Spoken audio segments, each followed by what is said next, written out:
the great pleasure to hand you over to Stephen Phipson, Chief Executive Officer at Make UK, who will introduce our speaker today. Over to you, Stephen. Thanks, Annette, and good afternoon, everyone. Welcome to our webinar today. And as usual, Make UK is ahead of the curve on a day when there's speculation about an election being called. Probably in the next half an hour, we have Sir John Curtice, the absolute expert on all things to do with where the election may or may not lead us in terms of what we've seen locally with the local elections and all the history recently. So we're very privileged to have you with us, John, today. Thank you very much for sparing the time. So John's going to speak for 20-25 minutes or so with a presentation, which will obviously we can study with great interest. And then there'll be a short time after that for Q&A. So as we go through, think of some smart questions. John has got to leave here, as you can probably understand, promptly at 4:45. So John, over to you. Thank you. Thank you very much, Stephen, and apologies for the fact that I'm having somewhat foreshortened this, but you can imagine what the afternoon has been like. I was actually came to talk about a different election, or rather the implications of the local elections a couple of weeks ago for the prospects for the parties in the light of that. And essentially what I'm going to do is I'm going to pick out a few things that the polls have been saying, and then what I will do is to look at aspects of the local election results and see to what extent they corroborate, refute, or embellish what the opinion polls have been telling us. So this is the position that the history of the popularity of the parties during this parliament. It's been a very unusual parliament in that, rather than what we kind of usually expect, as the government starts off relatively popular and then it becomes unpopular as it has to do things that perhaps it never promised the electorate in the first place. But then by this stage, it's thinking about trying to get back ahead in the opinion polls. We had 2 years, difficult notice now to remember, when the government was never ever behind the Labour Party consistently in the polls until December 2021, which of course was the month that the first stories about Partygate appeared on ITV News and in the press, and the Tories lost 6 points in the wake of 6 weeks. They then elected Liz Truss as his successor. She held a fiscal event. The Tories lost another 6 points in about 6 weeks. And that, in a sense, is the history of this parliament. Very little has changed since. This is the Liz Truss fiscal event, which is at its height. The Conservatives are down 25 points. And those of you who are sharp-eyed will notice that actually now, I don't know why everybody's thinking about an election. The Conservatives are in a slightly weaker position in the opinion polls now than they were in the immediate wake of the Liz Truss fiscal event. Such progress as they were making by the summer, so far as improving their popularity was concerned, was largely thrown away by the failure to get behind the Privileges Committee report that said that Boris Johnson had misled the House of Commons. So we're looking at a 21-point lead at the moment. The lead has not been less than 15 points at any point since the Liz Truss fiscal event.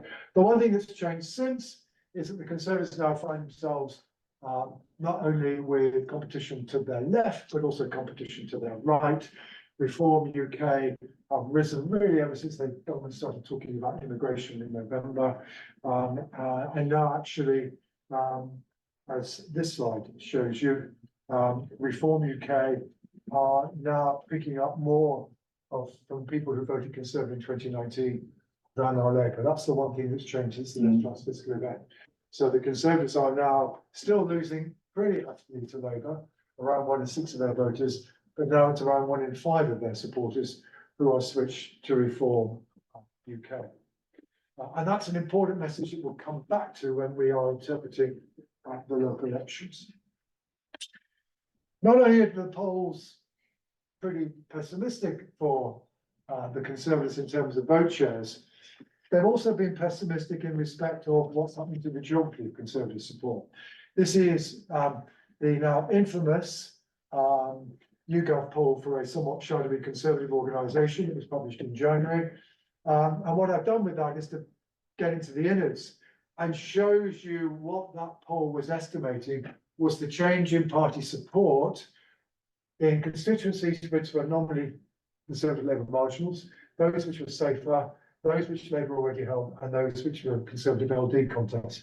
And the crucial point to note is that support for the Conservatives is falling down more heavily in places they're trying to defend, particularly in places which are particularly safe. And this also means that Labour's vote is now also advancing somewhat more strongly in that area, although a lot of the damage is being done by reform. Okay, that's something again we will come back to. Is this true or not? It's not the only poll to have uncovered that pattern. Something else the opinion polls have been telling us is that Brexit isn't as popular as it once was. This is a running average of the polls since the conclusion of the TCA that have asked people how they would vote if there were to be another referendum on rejoining versus stay out. And basically it's been stuck at about 58-42 with some movement either side, but it's random variation ever since basically the Liz Truss fiscal event. Though most of the movement occurred before that, although that seems to have added to it. But it's been very, very stable ever since. But it does mean that Brexit's less popular. And this does have implications for the partisan battle, because Labour, of course, reckoned they could not get into election winning position unless they were particularly successful at appealing to Leave voters, particularly in the Red Wall, who had defected from them so heavily in 2019, indeed in 2017. Well, because attitudes towards Brexit have changed, if you want to understand now what's the relationship between attitudes towards Brexit and party support, you have to use current preference, not what people did in 2016, which is what this slide does. And basically it compares that relationship now with the same relationship at the time of the 2019 general election. Labour have made some progress amongst those who would vote to stay out, a little bit more than amongst those who would vote to rejoin, but not dramatically so. It's now Reform that are picking up a lot of the very, very severely fractured coalition of Leave voters that gave Boris Johnson his majority back in 2019. And the truth is that despite Labour's best endeavours, actually, in terms of the character of their support, things have not changed very much since 2019. This is showing you now the proportion of each party's support that is coming from those who would vote to rejoin. Conservative vote is now less of a Brexit vote than it was. The Liberal Democrat vote is less of a rejoin vote than it was. They've lost a chunk of their support, of their remaining support to Labour. Labour's a little bit less pro-EU than it was, but it hasn't changed very much. So the irony is that Labour's vote has changed least. So if indeed we are heading for another Labour government, we are actually looking at Labour government, despite its reticence of talking about Brexit, that looks to be almost having as pro-EU a vote as Jeremy Corbyn had in 2019. And that doesn't necessarily make me popular, but there we go. Now, so that's a few things to look out for. Brexit and the way in which that may be reshaping party support or not. Geography of party support, as well as, of course, the levels of support and the impact in particular that Reform have been having on the Conservatives. So when we turn to the local elections, what do we discover? Well, the first thing to say is that the opinion polls, if you take, first of all, the change since May 2021, which is when most of the seats that were contested earlier this month were last contested. Conservatives down 19. I want you to hang on to that figure. It's an important figure. Labour up 7. We're looking at about a 30% swing from Conservative to Labour since then. Very little change since 2023, except that apparently the Conservative support, as I was arguing earlier, has seemingly eased a little. So what did the local elections come up with? Well, these are just some headline numbers. The crucial thing, however, is this: if you're looking at local elections, it's no good looking at levels, because some parties, the Liberal Democrats in particular, always do better in local elections than they would do in a contemporaneous general election. The same these days is also true of the Greens. Labour tend to lose out as a consequence. But if a party's support is up nationally, we would expect its local election performance to be better than it was last time. So you need to focus on trends, not levels. So I've already shown you the trends in the polls since both last year and May 2020. Now, these are the changes in a sample of the results of local councils that was collected by the BBC, the Metro Mayor elections, and also the PCC contest that took place in most of England outside London. I've left Wales out for this purpose. Now, you can see that the Conservative vote is not down as much as the 19 points in the opinion polls, but it's down between about 11 and 13 points. And that we're looking at a swing of around 9% rather than 13%. So it's somewhat less, but it's still in the same direction. London, however, rather different. London, now a very Labour city, the swing there against the Conservatives is markedly less. But that might be part of a broader piece, which we will come back to.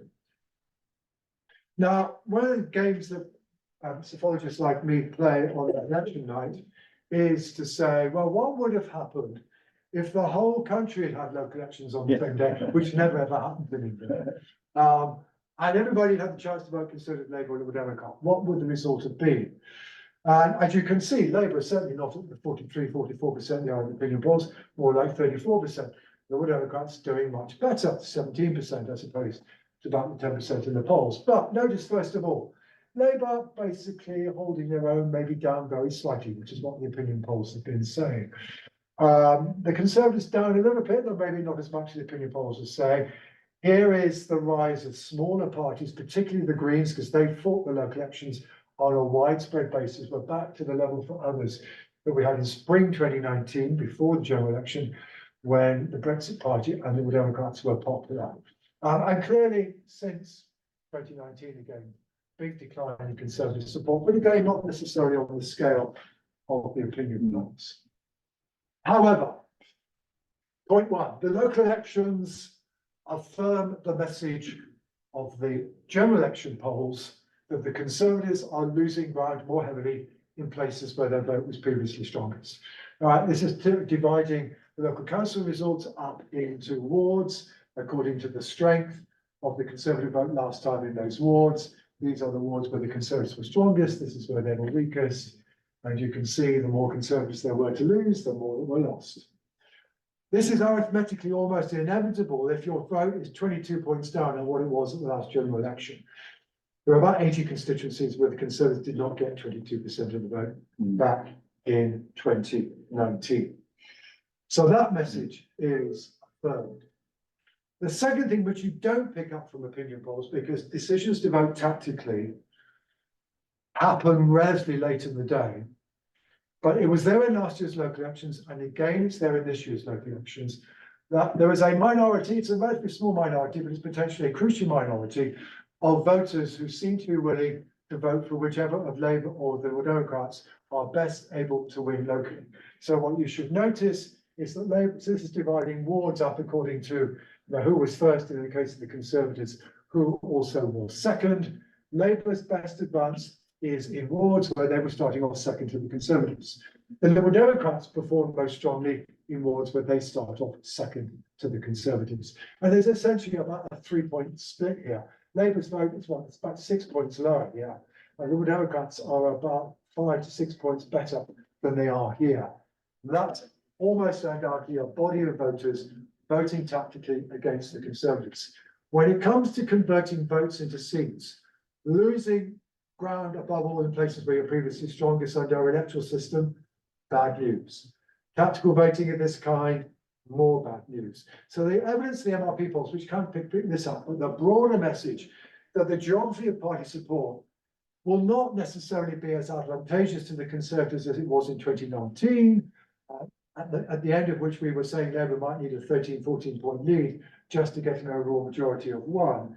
That at the moment doesn't seem to be where we are heading. Now, what about the smaller parties? Reform, on average, got about 12% of the vote in local council elections, less one in London, but surprise, surprise, London is not Reform territory. And you can see in a very small number of wards where their support, where they also fought in 2021, their support is clearly up, but perhaps even more importantly, it's also up as compared with last year. So the election results confirm that Reform are indeed more popular than they were. The Greens also, doing slightly more than holding their own, actually probably, this was the best Green performance yet in the sort of big English local elections. Their best previously before was 2019, their vote was up very slightly on that. So there are nibbles at the edges of our two-party system, both from Reform and from Greens. And both of these potentially matter. This, remember, Reform were only on the ballot paper in 1 in 6 of the local council wards. So insofar as one of the principal problems facing the Conservatives is the rise in the popularity of Reform, the local elections are likely to understate the difficulties the Conservatives are in, because some of the voters who said they would vote Reform, they're not on the ballot paper, well, I'm not going to vote for Keir Starmer, so they might have stuck to the Conservatives. Well, remember I told you to remember 19%? There it is again. So in wards where Reform stood this time, the decline in Conservative support exactly matches the decline in Conservative support in the national opinion polls since May 2021. And you can see very clearly the difference in Conservative performance. So almost undoubtedly, the local elections underestimated the difficulties that the Conservatives face. I hope the Prime Minister's had this briefing. In 10 minutes. Yeah, indeed, yeah, well, okay. Equally, do the same analysis looking at the change since last year. These are the wards which Reform did not fight last year. They did this time.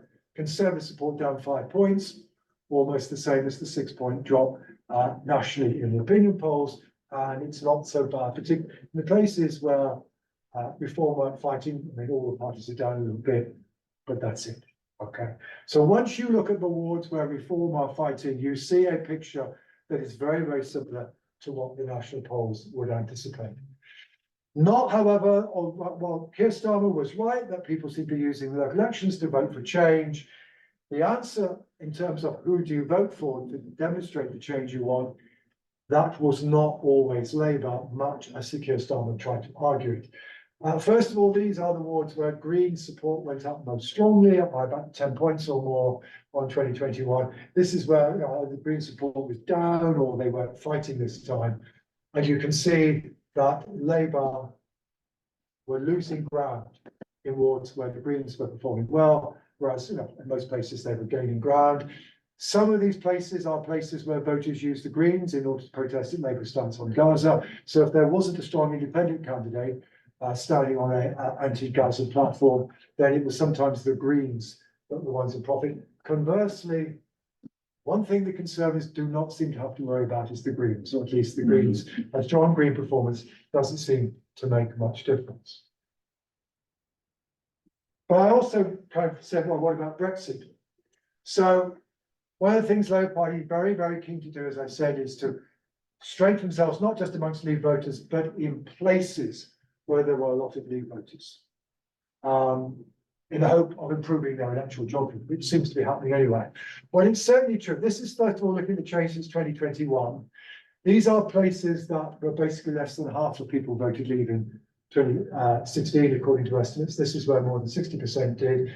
You can see the Conservatives losing ground more heavily in strongly Remain Leave areas, and the Labour gaining ground more. So this is certainly the pattern that Labour were trying to achieve.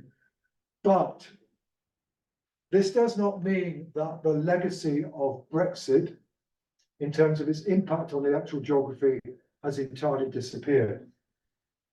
Because what you can do in a lot of places is to go back and compare the results this year with the results back in the spring of 2016, just before the EU referendum. And now you discover it is still the case, as compared over the long term, the Conservatives are still losing ground more heavily in places that voted Remain, and they're actually holding on to their own as compared with 2016 amongst places that voted strong heavily for Leave. And the opposite is true for Labour. So although some of the geography of Brexit has indeed been reversed, and has been reversed over the last couple of years, we are not yet back all the way to the status quo ante. And to that extent, at least, the geography of Labour support is still going to be more focused in rejoin areas than was the case before the EU referendum. Finally, which now may be particularly pertinent, should we believe the opinion polls? And apart from what I've already argued, which is that once you start looking at places where reform stood, the change, at least in party support, looks to be good in the opinion polls, but not levels is another story. This is actually a summary of the results of the metro mayoral polls. There are quite a few of those, including the ones in London, and basically saying, well, how well did they do? Some of them did really, really well, getting within 3 points of the Labour lead over the Conservatives, as 3 polls did in the West Midlands. That's very good. Getting within 3 points of the Labour lead in London, that's very good. So, and again, here, very, very close in polls done elsewhere. So a lot of the polls were actually remarkably close. There were 1 or 2 that underestimated Labour, but there were one or more that overestimated them. So a judicious view would be, well, maybe there's a little bit of pro-Labour bias in the polls at the moment. That would be what history would normally suggest, but it's not going to eradicate a 21-point Labour lead. Oh, and by the way, yes, it may be true that reform is being somewhat overestimated in the polls, but even so, again, at least in terms of changes and levels, it's clear that reform are in a stronger position now than they were 6 months ago. Okay. John, thank you very much. Very good.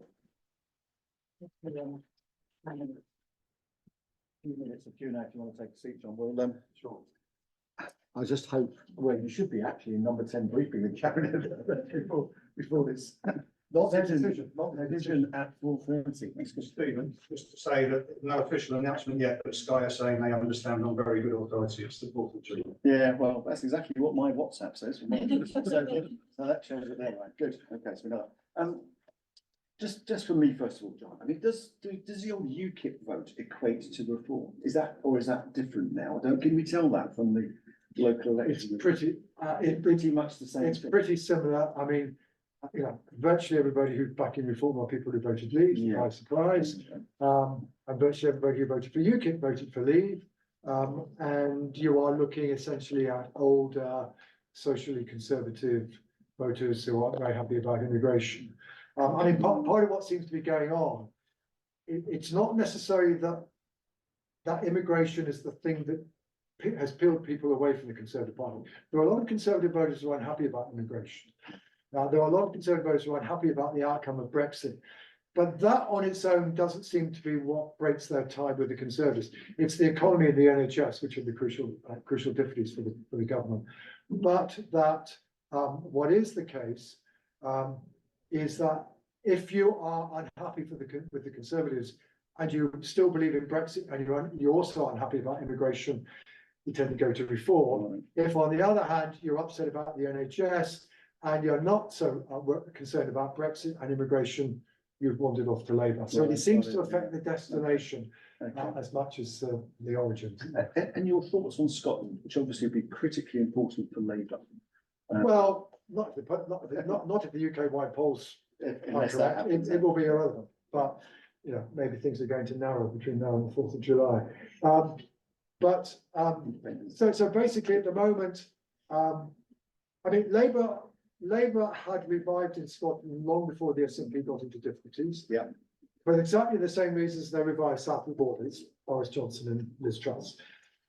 But at the time that Nicola Sturgeon resigned in February of last year, the SNP support in the polls was still almost at 45% that they had got in 2017.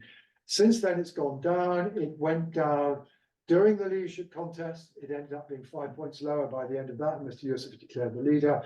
It didn't go down in the wake of the arrest of Peter Murrell, but it did go down in the wake of the arrest of Nicola Sturgeon. Since the summer, until very recently, it just looked as though it was flatlining, with the SNP narrowly ahead of Labour.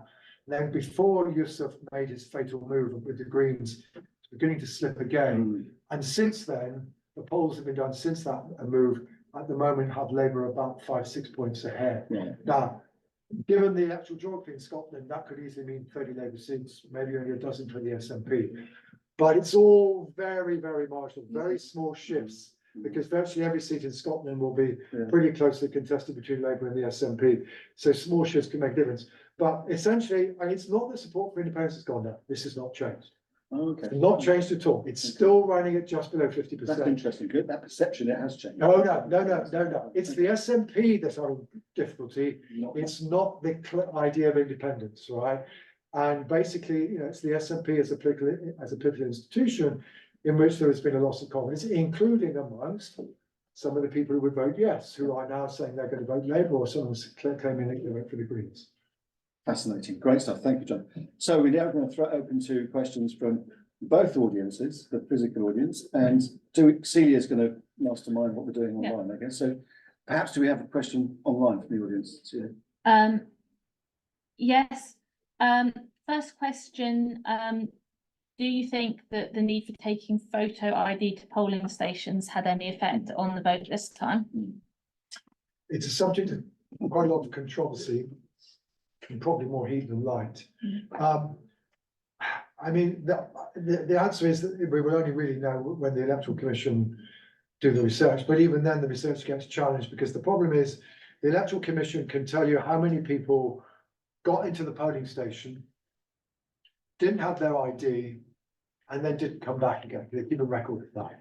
But the trouble is, there are also people outside the polling station saying, by the way, if you bought your ID, if you haven't bought your ID, then they don't necessarily go into the polling station, and then it's claimed this underestimates. So, I mean, turnout this year was similar to last year, but then there was voter ID last year. I mean, the Electoral Commission's research in terms of the proportion of people who turned up, turned away, didn't come back again, it's about 0.2% of the electorate, so it's very small. But there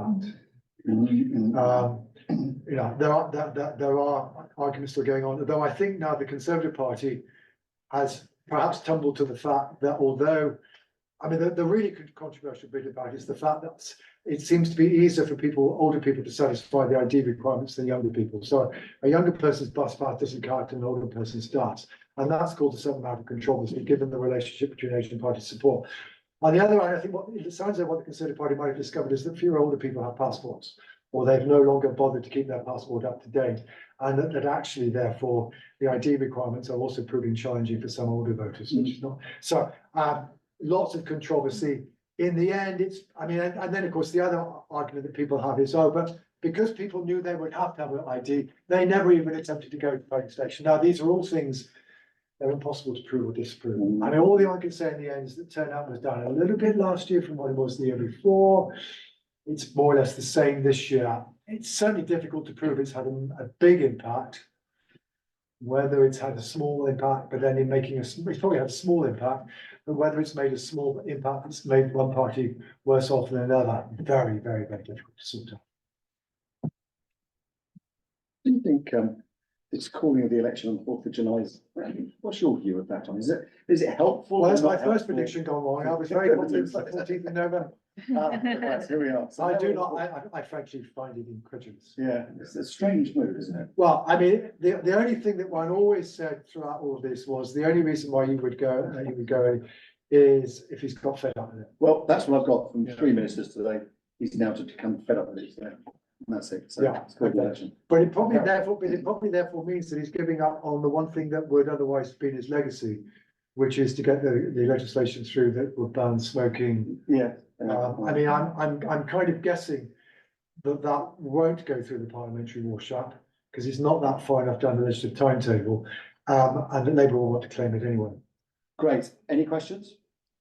And that in a sense means he's just written himself out of the history I books. know he has done, and all sorts of other things. Yeah. Hi, thank you. Are there any particular challenges presented by the boundary changes, and in terms of kind of doing polling by cities? Yeah, sure. And what has had to happen is what happens after every boundary change is that people, it's primarily Colin Rowings and Michael Thrasher, who have gone away and used primarily local election results in order to estimate what the outcome of the 2019 election would have been on the new boundaries. And that will be the baseline that everybody's using. That's the baselines that, in the MRP polling that I was showing you there. Inevitably, there's a bit of error attached to that. Hopefully it's random error. And that therefore, when you're looking at groups of constituencies, right, the errors will cancel out. But this is, it also, you know, makes the exit poll a bit more difficult. It's another potential source of error when you're trying to model the change in party vote share since the last election, which is essentially the heart of the exit poll. Very good. Did we have another question about? Question related to. Oh, it's one thing I have to say about the boundary review has not had that much impact. Because in terms of the party, it's made it a little bit more difficult for Labour to get an overall majority.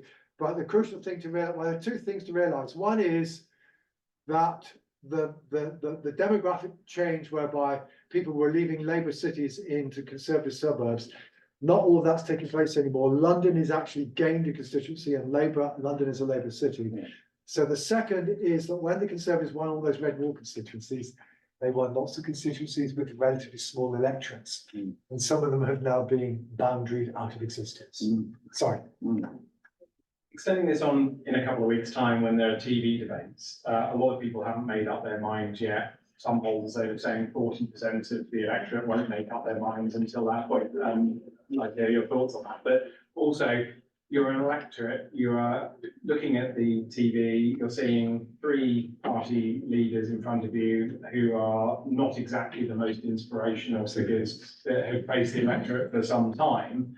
How's that going to impact turnout, but then also the prospect of who they're going to be voting for at the election? Because if you look at the ability for Rishi to deliver at PMQs, really, you'd probably say that he does a bit better than Keir Starmer. And is that representative? And to build on that, he seemed to be intimating quite a bit recently about a hung parliament. That was his sort of. Well, that's because he landed on Colin Wellington projection for Sky. I mean, in terms of vote shares, we didn't disagree. It's just that we didn't say, well, this is pointing towards a hung parliament. No, of course. But the reason why he landed on it is because the Conservatives believe that the reason why they got a majority in 2015 is because of those pictures that pictured Ed Miliband in Alex Salmond and Nicola Sturgeon's pocket. It's difficult to prove or disprove it, but I've done some data analysis a long time ago to test that claim. It doesn't substantiate that claim. And in any case, I think the reason why that poster had resonance is because Ed Miliband was regarded as weak. Whatever Starmer's limitations, not that many people say he's weak. I mean, if anything, it's more of an issue for Sunak. But back to your wider point, yeah, I mean, I think the turnout could well be quite low. I mean, certainly unless the polls shift, because basically people will conclude it's all over by the shouting, not much difference between the parties. And that was very much the picture before 2001, and we only had a 59% turnout. And yeah, absolutely, we've got a bunch of really boring party leaders, not very good politicians, not good at Are you leadership. going to say this on TV later? I've said it many a time. That's why I'm here. I'm not talking to the Prime Minister.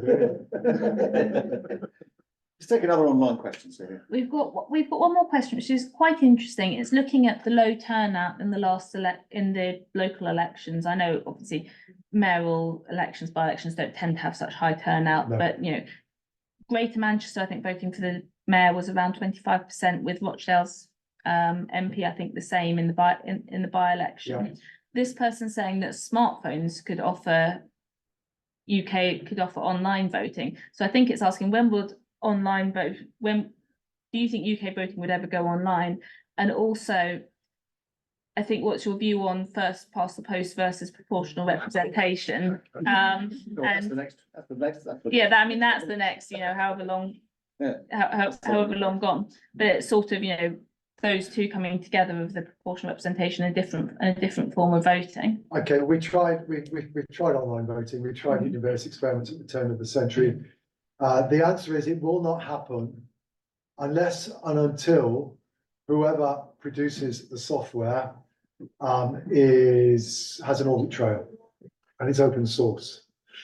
So even with online voting in polling stations, that's it. The Irish government were going to go down this path. They couldn't get anybody to reveal their code. Right. So the point is you need to have an audit trail. And of course, with online voting now, the question is, do you trust the security?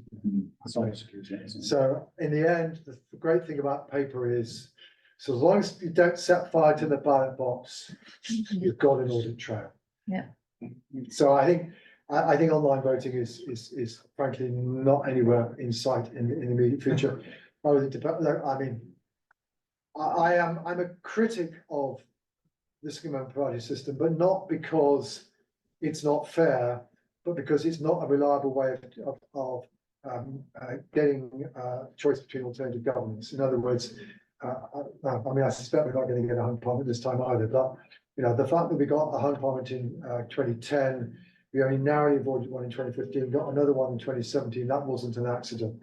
The geography of party support shifted in between the 70s and the 90s in such a way that there are now fewer marginal seats, and that means that there is always a greater probability of a hung parliament. And if you want to ensure that you want majoritarian outcomes, then actually what you should be going for is something like the Greek or the Italian system. And when you suggest to people that you should be going to the Greece or the Italian electoral system, they look at you and go, well, the point is they have systems that are deliberately disproportionate. But the thing you have to realize, if you want to avoid the outcome of elections being the prisoner of geography, and I've already talked today about how geography can make a big difference to the outcome of the election. It's not just the votes, it's where they're cast. Is if you wish to avoid that, you've got to accept that not all MPs are elected in single member constituencies. It's the only way of getting a systematic relationship between votes and seats across the country as a whole. Any more questions, Ben? Serious one and a not quite so serious one. If the speculation, which pretty much every broadcaster is now saying is definitely the 4th of July, assuming that's right, it would suggest that the election will be held during university term time or just before the end of it. Oh, no, the universities will be out by then. Well, this is an interesting one. I'm interested in kind of where you are. Did it have an impact in 2017? And do you think it's too late to have an impact now? That's my serious question. My slightly less serious question is, before I get in touch with my online spread betting bookmaker, what do you think we'll be saying at 10:05 on the night of 4th of July? I said a long time ago, there's a 99% chance that Keir Starmer is the next Prime Minister. I see nothing to change that view. It's not just to do with the electoral situation, it's to do with the parliamentary situation, and either the Liberal Democrats or the SNP will vote for a minority, for a new speech for a minority Conservative government. So they've got to get all the way back to virtually 326 or they're out. Labour don't even have to be the largest party. Sorry, what's your first question again? First question was the students. Yeah, the effect of the students and the young group. Well, the student, of course, that was in June, and more of the students would have been around in June. This will definitely be. I mean, students, of course, are eligible to be on the register both at home, parental home, and university. It probably does mean that Liberal Democrat candidates who are hoping to do well in university towns are going to find it a bit more difficult because some of the students are going to find it more convenient to work in the parental home. But I mean, beyond that, it's quite difficult to tell. I mean, not every student probably was at university by the 12th of December, which is when the 2019 election was about. So it can affect where they vote. Whether it will affect whether they vote is not. Okay, good point. I think we've got time for one or two more questions. Is there another one online? Yep, one question. So it's, what influence do you expect social media and its influences, brackets, overt and covert, to have on the outcome of the general election? And is the fear of influence, I expect this means the covert influence, real? The answer to is I bow to the authority of Professor Kate Dommett at the University of Sheffield, who is a professor of digital politics, who basically argues that one, follow the money, and voters are primarily still spending their money on leaflets and trying to knock on people's doors. And more broadly, social media are probably quite a good way of motivating people who are already with you and encouraging them to get out to vote and to get them also to try to persuade other people. But it's not necessarily a particularly good mechanism for actually changing people's minds. And to that extent, at least, the impact, I mean, certainly the role of social media in election campaigns is still being exaggerated by journalists because it's there, so they can report it from their office.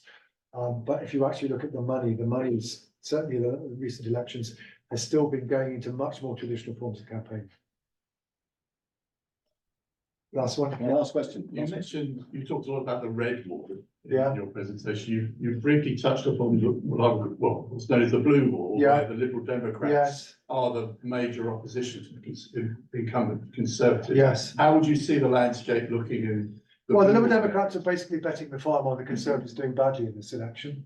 And that as a result, that together with the fact that, as I've shown you, they can hope for some anti-Conservative tactical voting, that even though their national vote share is no better now than it was back in 2019, that they will be able to pick up a significant number of seats at the Conservatives' expense, and maybe even given the SNP's difficulties, reclaim the position of third party inside the House of Commons. But they're basically betting on being able to win the so-called blue wall. But not really because they're advancing, but because of the Conservatives doing so badly. Right, good, perfect timing. I want to thank everyone that's joined us online today. Thank you for your participation. Thank you for everyone that came along to see John. And John, thank you so much for your insights, and we look forward to seeing you on BBC later.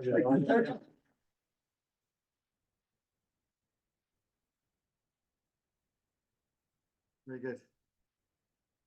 Election time.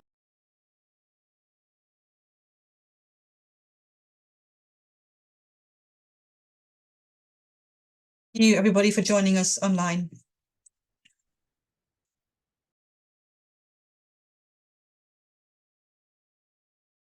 For Make UK and the panelists. We will endeavour to answer any questions after if we run out of time during the live event. But now I have the great pleasure